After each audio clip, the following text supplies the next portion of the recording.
देखिए latest episodes बिल्कुल ad free.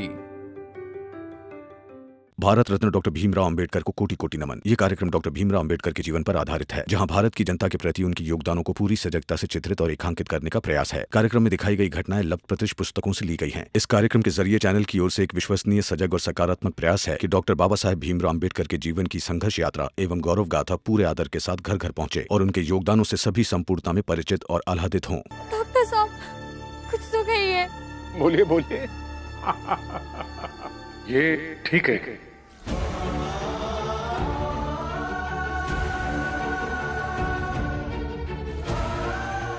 मैं कुछ दवाइयाँ लिख के देता हूँ।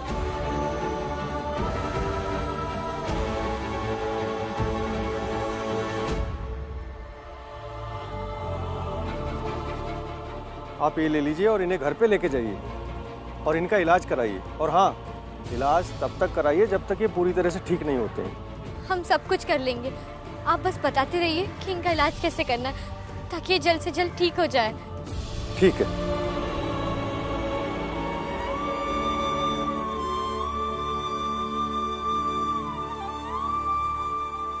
मेघनाथ जी, देख लिया आपने? हमने डॉक्टर को बुलाया। नरोत्तम समझने की गलती मत करना मुझे, जो कभी भी मुड़कर आए और भाषण सुना दिया। मेघनाथ हूं मैं, मेघनाथ। और मैं तो बस ये देख रहा था कि लक्ष्मी अपने पति को बचा पाती है या नहीं। और तुमने अपने पति को बचा लिया, इसके लिए बहुत बहुत बधाई तुम्हें। और ये सब तो मुझसे क्यों बोल रही हो? बोलना तो मुझे चाहिए भीमराव कि आज तो जैसे तैसे तुमने आनंद को बचा लिया, पर कब तक बचा पाओगे?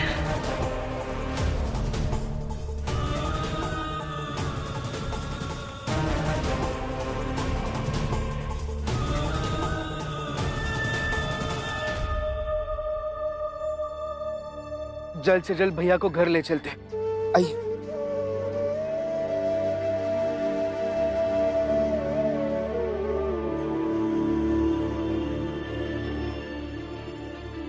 आनंद, आनंद, आनंद, भीम, क्या हुआ आनंद को? अरे क्या हुआ होगा? मेघनाथ कहीं बाहर पकड़ लिया होगा और उसकी ऐसी हालत कर दी। ये मेघनाथ किसी को नहीं छोड़ेगा, किसी को नहीं छोड़ेगा, देख लेना। नहीं हितेश काका, मेघनाथ जी ने कुछ नहीं किया है। आनंद भैया रास्ते से जा रहे थे, उन्हें चक्कर आ गया और वो नीचे गिर गए। जो कुछ भी हुआ उन्हें अपने आप हुआ है।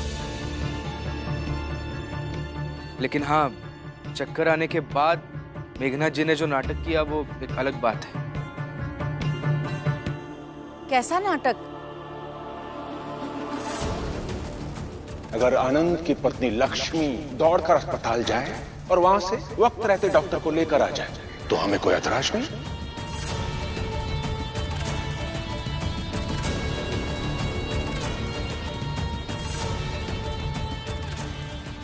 अब यही देखना चाहते हैं ना कि मैं अपने पति के लिए समय पर डॉक्टर साहब को लेकर आ पाती हूँ या नहीं?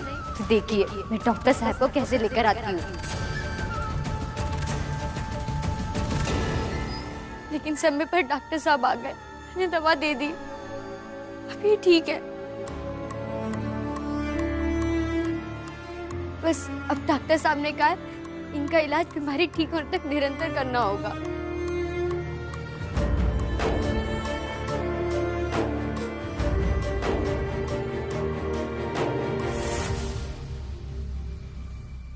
मतलब ये मेघनाथ हवा की तरह कहीं भी पहुंच जाता है, और अगर ये हवा की तरह चलता है तो मेरे कमरे में भी आ जाएगा।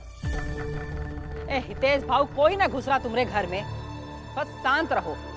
ये आनंद की इतना तबीयत खराब है और तुम अपने चिंता लेकर बैठे हो। ऐसे तो बहुत चौड़ में घूमत हो तुम। हाँ, अब क्या हुआ? अरे इतना डर डर के रहोगे तो कैसे काम चली?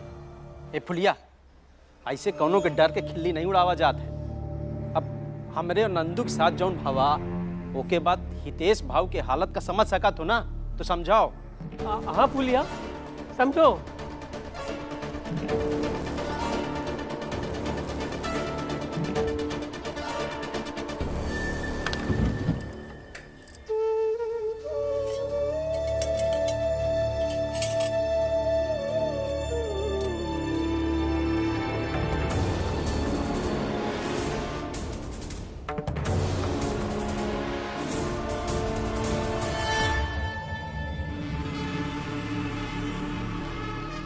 क्या कर रहे हैं आप? बेटा बीमार है।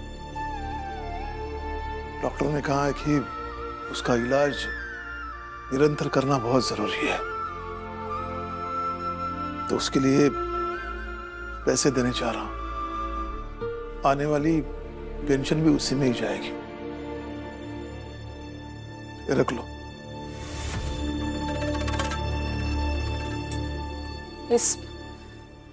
इस खाली डब्बे का मैं क्या करूंगी? क्या करूंगी? मन में आए वो करो। चाहे तो फेंक दो, चाहे तो तोड़ दो, तुम्हारी मर्जी। अपने ही पति का नुकसान नहीं करूंगी मैं। ना ही मैं यह डब्बा तोड़ दूंगी और ना ही इसे फेंकूंगी। बस जो खाली हुआ है उसे भर दूंगी। जीजाबाई, कैसी औरत हो तुम? आनंद को तुमने अपने बेटे की तरह माना है और तुमने कई बार कहा है कि आनंद से तुम्हें कोई दिक्कत नहीं है, तो फिर भीम जैसा व्यवहार आनंद के साथ क्यों कर रही हो? वही तो समझा रही हूं मैं आपको। उस भीम को छोड़कर मैंने सबके साथ अच्छा रिश्ता निभाया, तो फिर बाकी सब रिश्तों को जोड़कर मुझे क्या मिला? थोड़ा, अगर थोड़ा भी कुछ मिलता ना, तो मेरे जीवन में सिर्फ उतनी ही जगह खाली रहती जितनी जगह भीम की थी।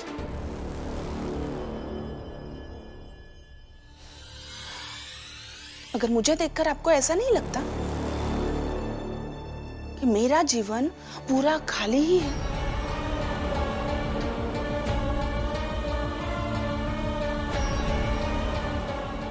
इसलिए पेंशन के पैसों में से एक भी पैसा आनंद के इलाज के लिए नहीं जाएगा। जाएगा, जरूर जाएगा। ये पैसे आनंद को मैं खुद देकर आऊंगा। मैं भी देखता हूं कि तुम मुझे कैसे रोकती हो। सवाल ये है ही नहीं कि मैं कैसे रोकती हूं, सवाल ये है कि आप कैसे रुकना चाहते हैं।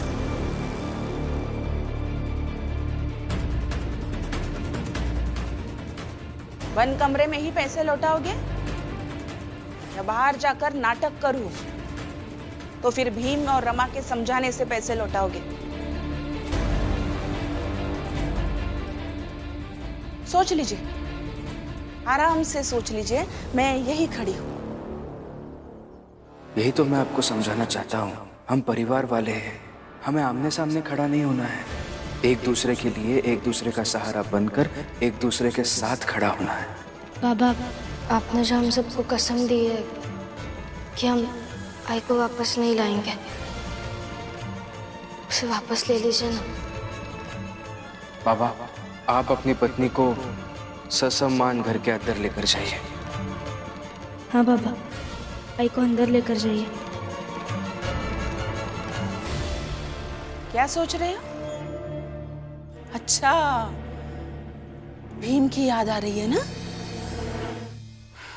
चलो ठीक है, जितना उसके बारे में सोचोगे उतना ही आपको फैसला लेने में अच्छा होगा कि पैसे यहाँ देने हैं या बाहर जाकर सबके सामने लड़ झगड़ कर देने हैं। जाती हूँ मैं बाहर। अभी आपको सबके सामने तमाशा बनना ही है तो बनिए। जीजाबाई, ये सब तुम क्यों कर रही हो? किस लिए?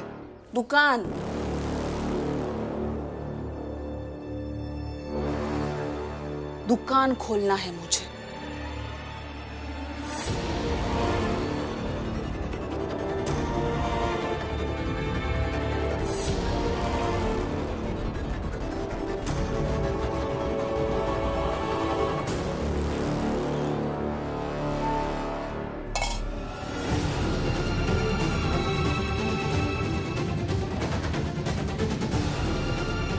बाबा,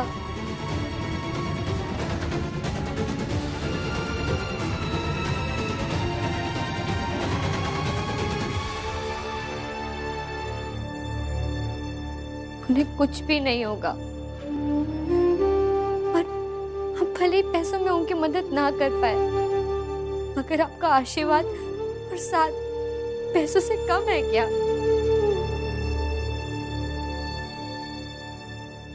आशीर्वाद। वाह, क्या बहू बेटे पाए हैं आपने, एक से बढ़कर एक। सबकी बड़ी बड़ी सोच। और ये लक्ष्मी तो आज बड़ा काम भी करके आई है। अपने पति की जिम्मेदारी खुद उठाई है उसने। वाह लक्ष्मी, नाज है मुझे तुम पर। वाह।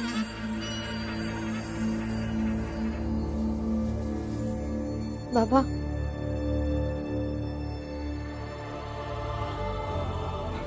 आप सोनार को जानते, इन्हें बेचकर पैसे ले आइएगा, इसी से उनका इलाज होगा। फिर देखते। ये लीजिए।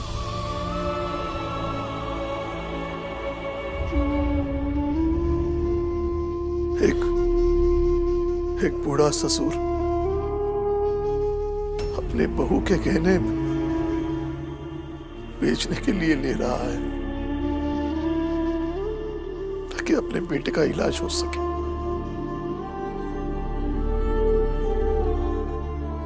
इससे बुरा वक्त और क्या आ सकता है? ऐसा मत कहिए बाबा। इससे अच्छा क्या हो सकता है कि हमें आपका साथ और आशीर्वाद मिलता रहता है। सोचा तो ये था कोंकण जाऊंगी तो अपने आई बाबा से थोड़ी मदद मांग लूंगी, लेकिन जितने पैसे मिले उसमें तो रोज का खर्चा निकल जाएगा।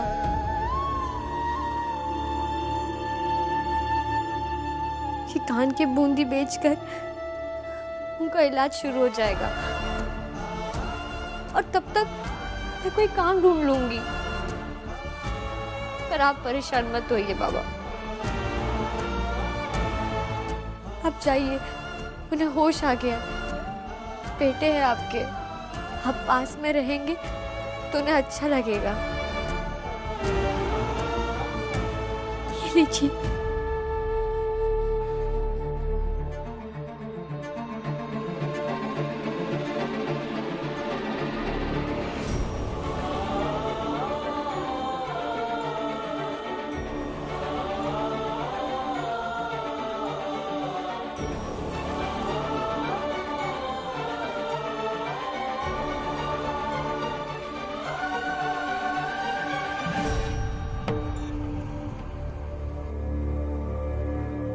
आई ब्याह के आई तो भीम भाव के समर्थन में भी थी और भीम भाव के खिलाफ भी रही, लेकिन आपके खिलाफ कभी भी नहीं थी। पर आज जो आपने किया उससे मैं बहुत दुखी हूँ। इसका ये मतलब नहीं है कि मैं आपसे चिढ़ने लगूंगी, आपके खिलाफ मोर्चा खोल दूंगी, आपसे बात बात पे लड़ूंगी। नहीं, ऐसा कुछ भी नहीं करूंगी। पर ये बात मैं कभी नहीं भूलूंगी कि जब मेरे पति को इलाज के लिए पैसों की जरूरत थी तब मेरी सास ने पैसे नहीं देने दिए। सास नहीं, सौतेली सास। अब ये याद रखना। आज तक मैं सगी सास बनकर रही, उसके बदले में मुझे क्या मिला? कुछ नहीं। तो अब मैं कुछ दिनों के लिए सौतेली सास बनकर देखती हूँ, शायद मेरे हिस्से की चीजें मुझे मिल जाए।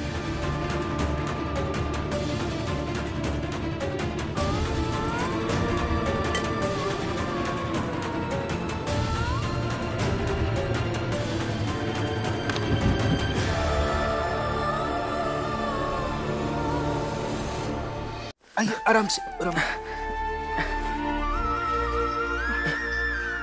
आइए।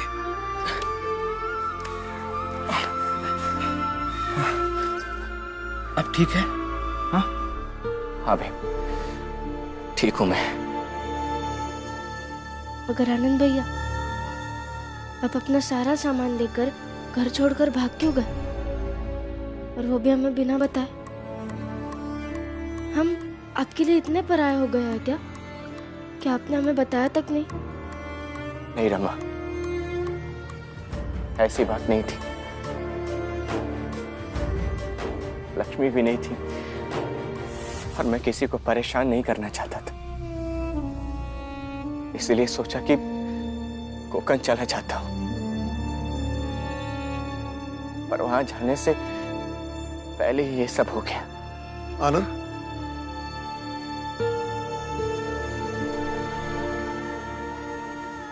कब तक मनमानी करोगे? अगर तुम्हें कुछ हो जाता तो हमारा क्या होता? बता। बाबा, माफ कर दीजिए, आगे से ऐसा नहीं होगा। हाँ पापा। रमा, बुआ, चलिए भैया को घर के अंदर ले चलते हैं। नहीं भीम, नहीं।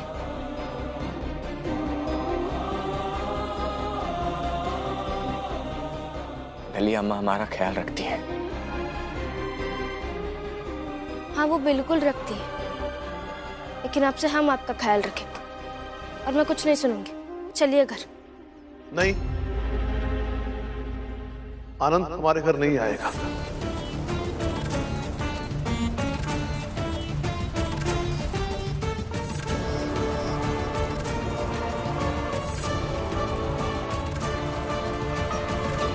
वो जहां है वही ठीक है, और वो जहां रहता है वही सही है। अभी इस वक्त कैसी बातें कर रहे हैं आप बाबा? इनकी हालत तो देखिए। सब देखकर ही बोल रहा हूं, और मुझे इस विषय पर कोई बात नहीं करनी।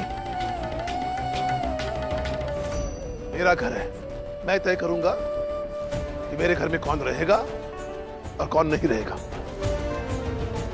भैया, घर आपका है, लेकिन थोड़ा हक तो हम सबका भी है ना। उसी आधार पे कह रहे हैं कि हम आनंद को घर के अंदर ले जाएंगे और हमारे हिस्से में रखेंगे। मैंने कहा ना, आनंद हमारे घर नहीं जाएगा, मतलब नहीं जाएगा। नहीं बाबा, आनंद भैया घर के अंदर जाएंगे, और अगर आज किसी का विरोध करना पड़ा तो हम आपका विरोध करेंगे।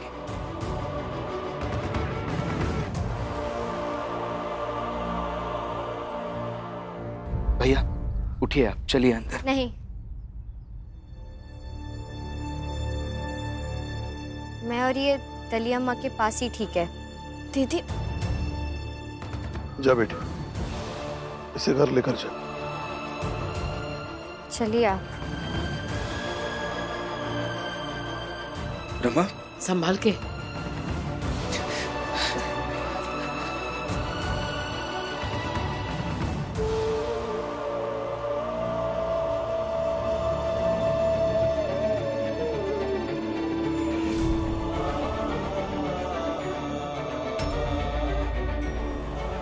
माफ करते आनंद, तुम्हें अंदाजा नहीं है कि तुम्हारी आई अब पहले से ज्यादा बुरी हो गई है, और जब घर में बुरे लोग हो तो उसमें क्या तुम्हारा इलाज होगा और कैसे तुम ठीक हो जाओगे। पापा, मैं समझ रही हूँ कि आपने ये फैसला क्यों लिया है। आज आई के कारण मैं बुआ, रमा, भीम भाव सबकी नजर में गलत साबित हो गई, और शायद इनकी नजर में भी।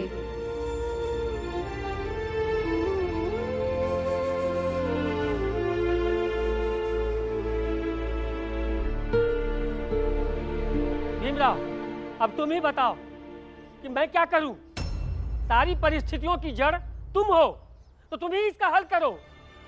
आप अभी जरा शांत रहिए हितेश काका, कुछ नहीं होगा, आपको घबराइए मत। चाहे तो हम रात भर आपके साथ रह लेंगे, हमारे होते हुए वो मेघनाथ जी कुछ नहीं कर पाएंगे आपके साथ। आप बस जरा शांत रहिए।